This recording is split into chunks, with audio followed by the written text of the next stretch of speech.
Hello mga idol. So ito po mga idol, magbibigay po ako ng fight prediction para po sa upcoming matchup ni Boss MG sa pagitan po ni Rob Moya at ni Bad Boy ng Cebu. Pero bago po yan mga kaibigan, nais ko lang po i-shoutout ng malaking malaki si Sir Tristan Peralta mga kaibigan from New York.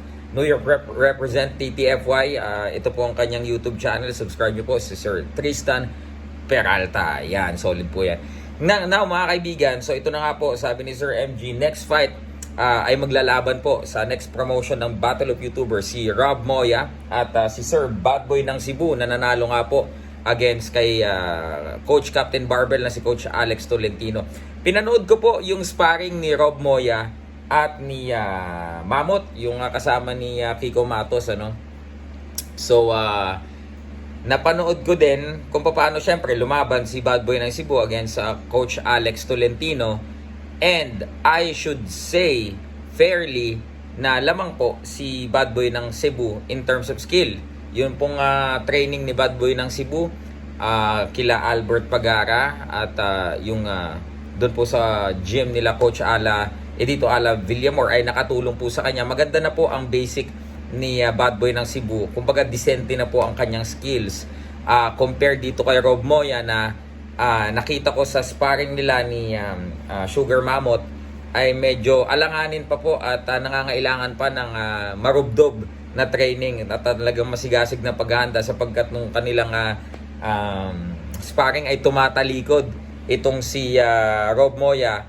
Pag tinamaan siya ni Bad Boy ng Cebu ng kahit isang effective na jab or jab straight, talagang iindahin po ito ni Rob Moya kasi nireview ko din po yung laban ni Coach Alex at ni Bad Boy. Well, kahit somehow maganda pa rin ang pinakita ni Coach Alex Tolentino, but kitang-kita po na medyo angat po sa preparation ito pong si Bad Boy ng Cebu. At nakita po natin na seryoso si Bad Boy ng Cebu sa pag-training niya po sa boxing. So regardless kung anong team ka, Team Luzon o Team Visayas o maging Team Mindanao man yan, sa akin po I have to admit na nakakaangat po sa laban ng ito si Bad Boy ng Cebu. Abangan nyo po yan kasi meron pong alitan, gitgitan, beef itong dalawa na ito na coming from nowhere, nung press con po yan nagsimula nang biglang para naging mainit si Rob Moya dito po kay Bad Boy ng Cebu.